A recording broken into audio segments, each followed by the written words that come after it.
Assalamu alaikum students. I hope everyone will be fine. Today we will discuss physics class 11 chapter 2 vectors and equilibrium numerical questions.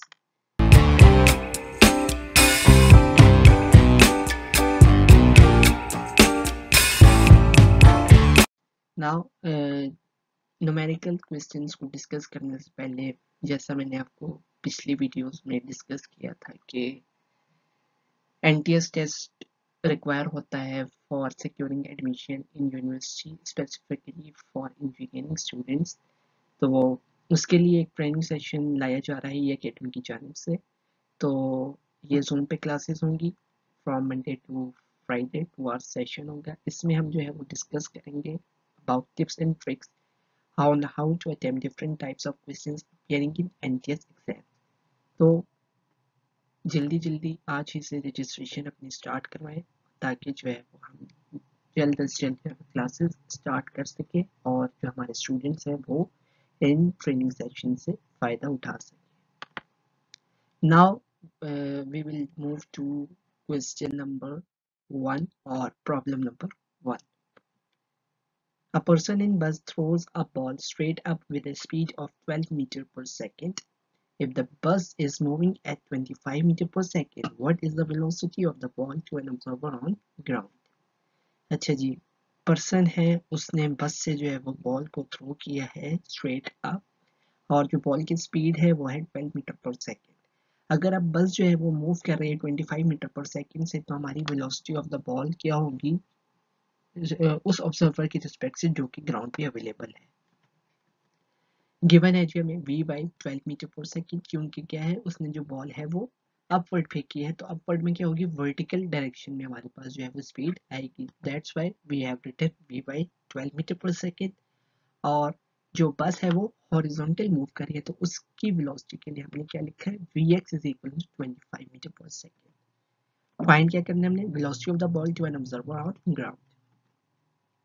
इसके लिए हम क्या करेंगे सबसे पहले हम निकालेंगे रिजल्टेंट ऑफ वेलोसिटी वेक्टर। तो रिजल्टेंट का क्या फॉर्मूला होता है हॉरिजॉन्टल कंपोनेंट्स का स्क्वायर प्लस वर्टिकल कंपोनेंट्स का स्क्वायर और whole under root. By putting the values of Vx and Vy, we will get resultant vector of velocity is 28 meter per second.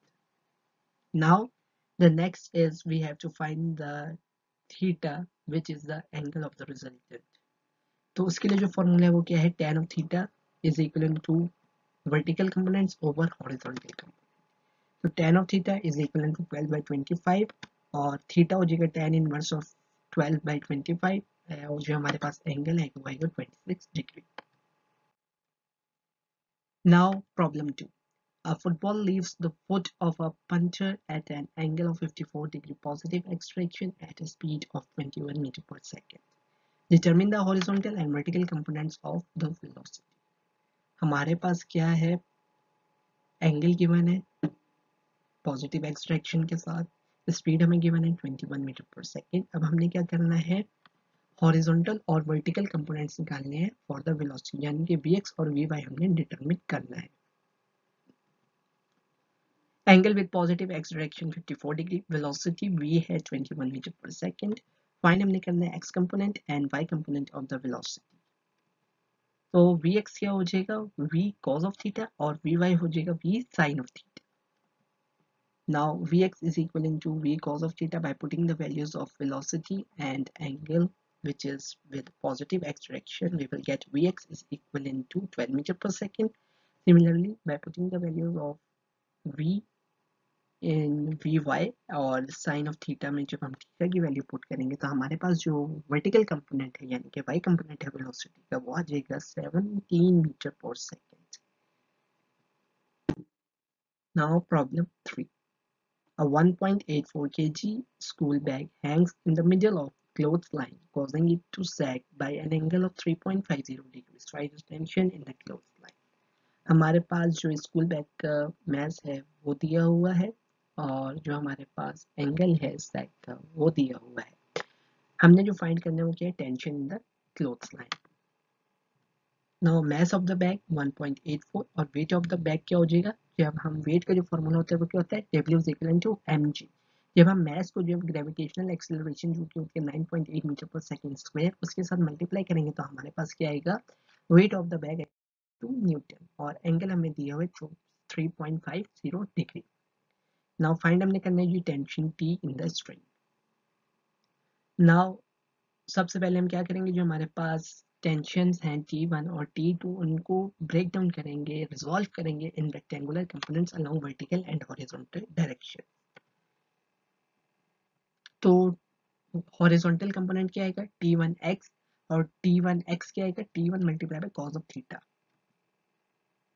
Now by putting the values of theta we will get T1x is equal to T1 multiplied by 0.998. Now for the T1y we have the formula T1 multiplied by sine of theta. By putting the values of theta we will get T1y is equal to 0.06 T1.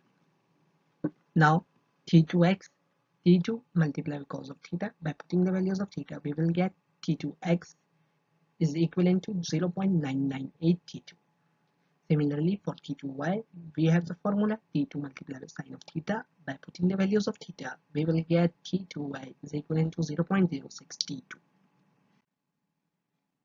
Now, same problem continue है। सबसे पहले हमने क्या करना है, जो first condition equilibrium की उसको अप्लाई करना है। फर्स्ट कंडीशन क्या कहती है, जो हमारे पास जितनी भी फोर्सेस हैं वो हमारी जो सम देंगे वो इक्वल टू 0 होगा। T1x is equivalent to T2x। अब जो वर्टिकल है वो क्या होगा T1y और T2y, उसको हम इक्वल रखेंगे। जो वर्टिकल कंपोनेंट है उस बैग की फोर्स का जो क्या है वेट ऑफ द बैग।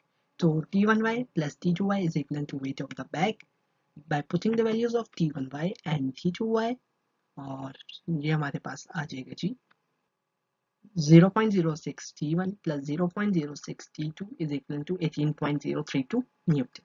और जो T1x is equal to T2x है वो एज इट इज रहेगा, क्योंकि हमारे पास जो हॉरिजॉन्टल डायरेक्शन में कोई भी फोर्स नहीं लग रही except the horizontal component of the tension.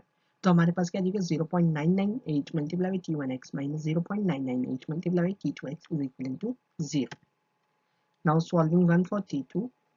तो T2 के लिए जब हम इक्वेशन 1 को सॉल्व करेंगे तो हमारे पास ये आ जाएगा 0.988 multiply by T1 divided by 0.998।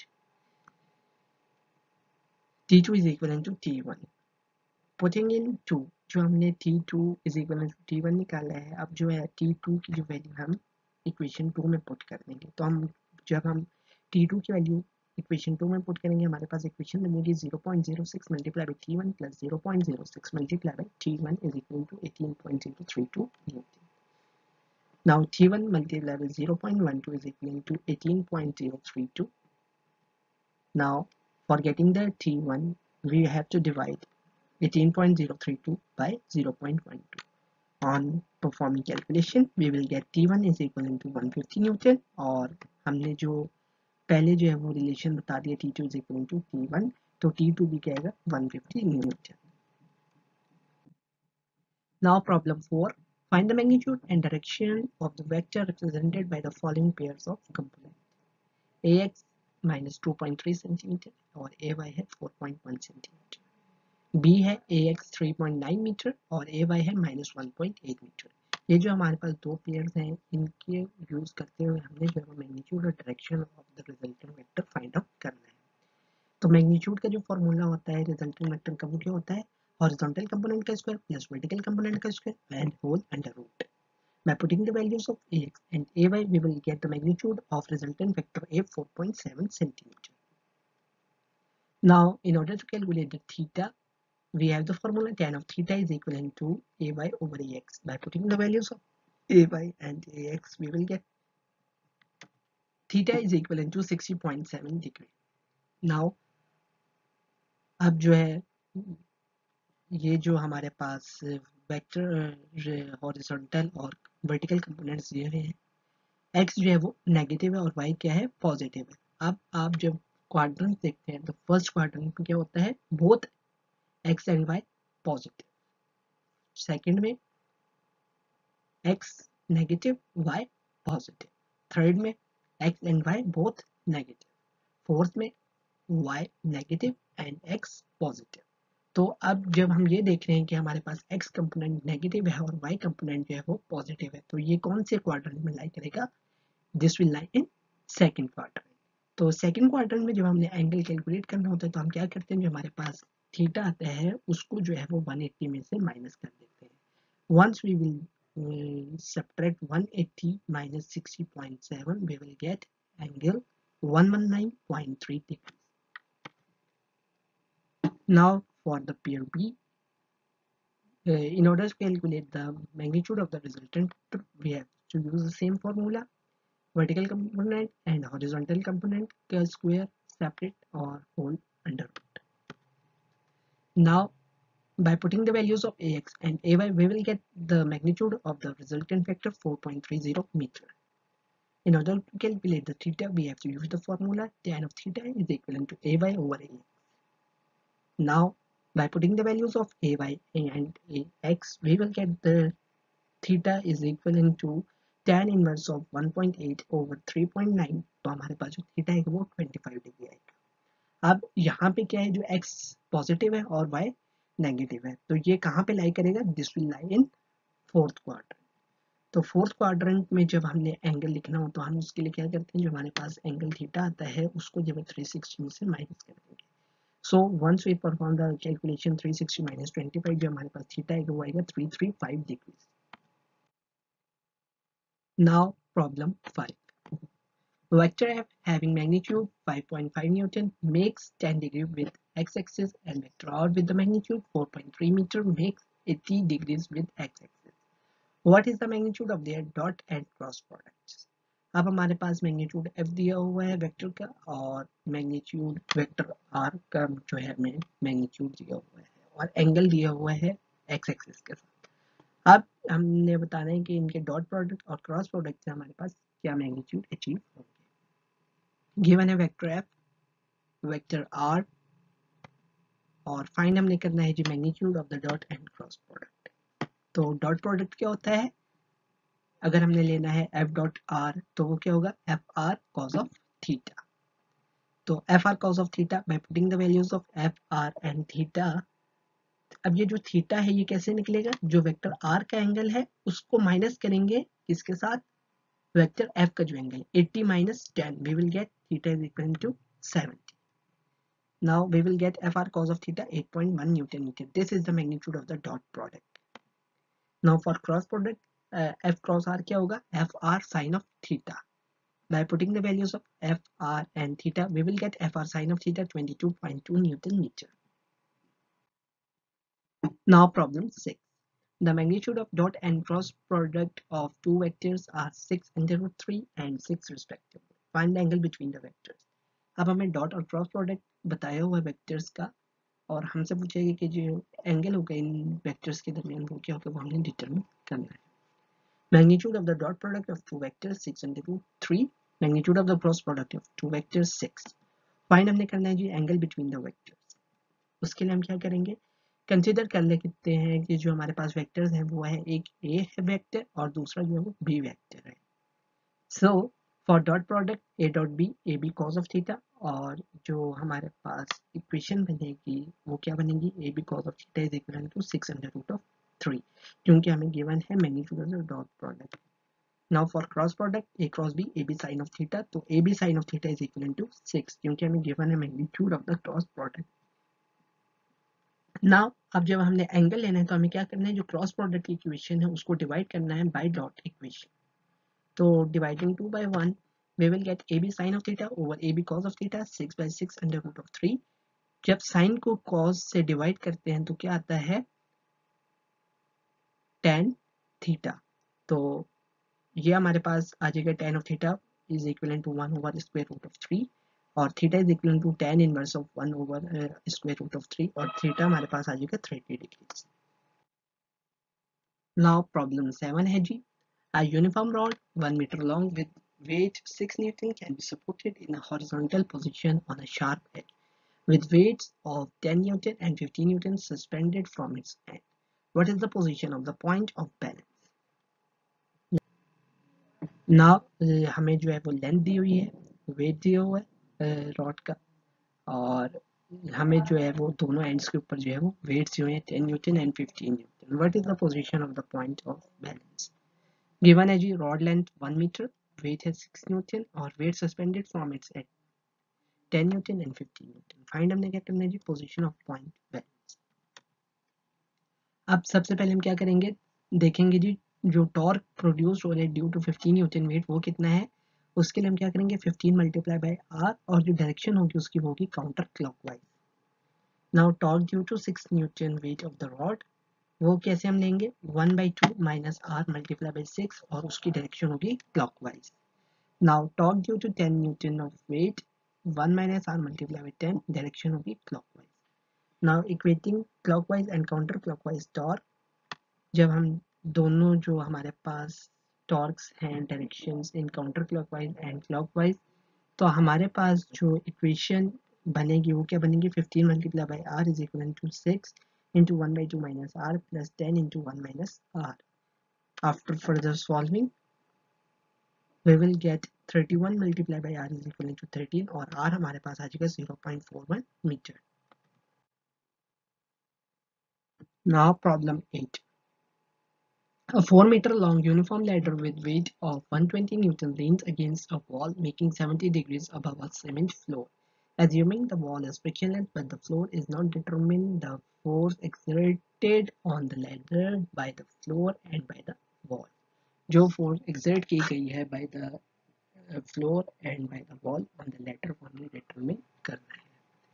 Given है जी हमारे पास length of ladder 4 metre, weight of lead 120 meter, angle with the floor 70 degree. Find हमने करना है जी force exerted on the ladder by the floor and by the wall. Since the ladder is in equilibrium, we apply the conditions of equilibrium.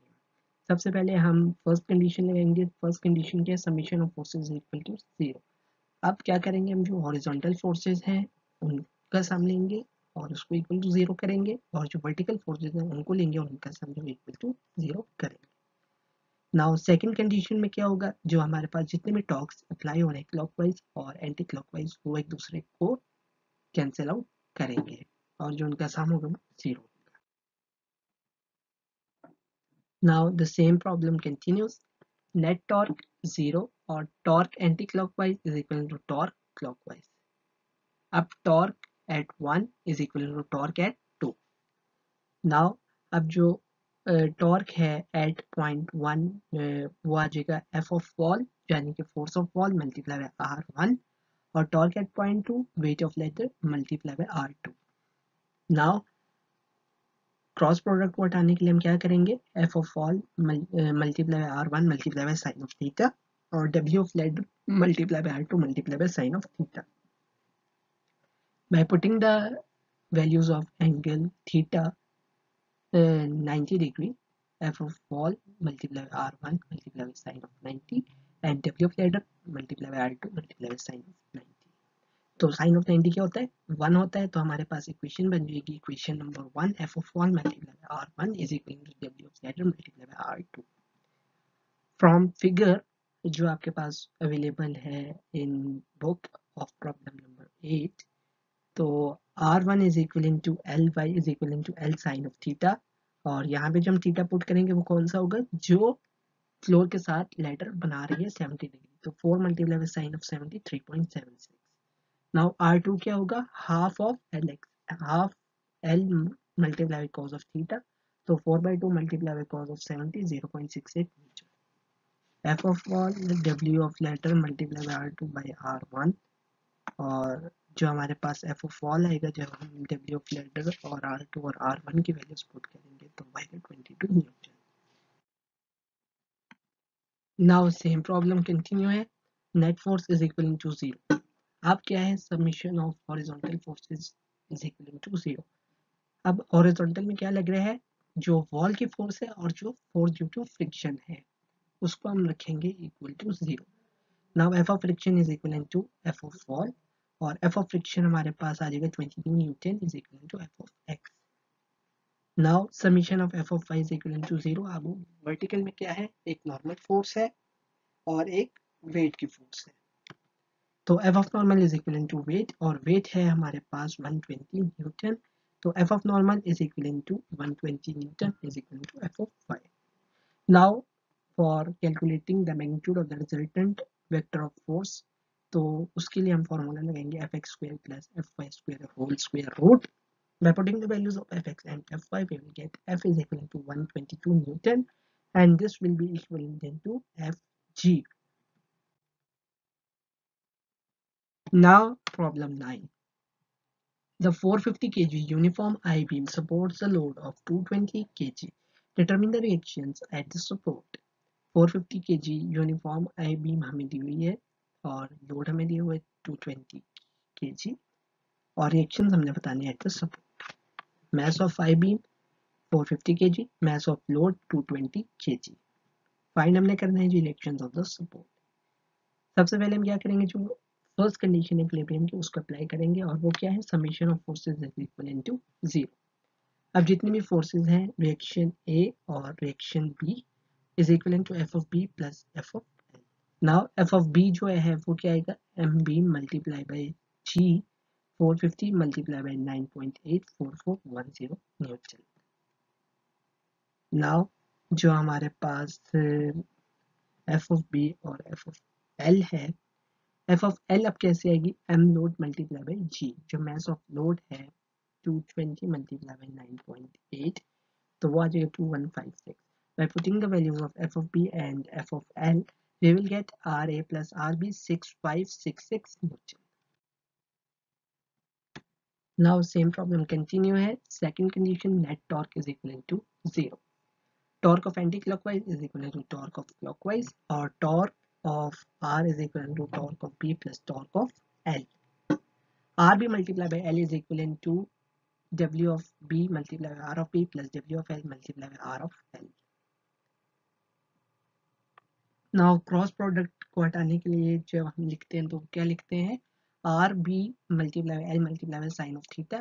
Similarly W of B multiply by R of B multiply by sine of theta plus W of L multiply by R of L multiply by sine of theta. Now by putting the values of theta we will get rb multiplied by l multiplied by sine of 90 and wb multiplied by rb multiplied by sine of 90 plus wl rn multiplied by sine of 90. Now sine of 91 होता है तो हमारे पास equation simplify हो जाएगी और ये हो जाएगा R B L is equal to W B R B plus W L R L. By putting the values of W B R B W L R L and L, we will get RB is equal to 3714 Newton. Now अब RB plus R is equal to W of beam plus W of load है तो हमारे पास R of A आ जाएगा 2852 Newton. Now that's all about the numerical questions of chapter number 2. Thanks for watching. Please like my video and share my videos to your friends and press the bell icon for the subscription in order to get the notification for all the videos which we have uploaded in future. Inshallah, in our next video, we will discuss conceptual questions of chapter number 3. Till that time, take care. Allah Hafiz.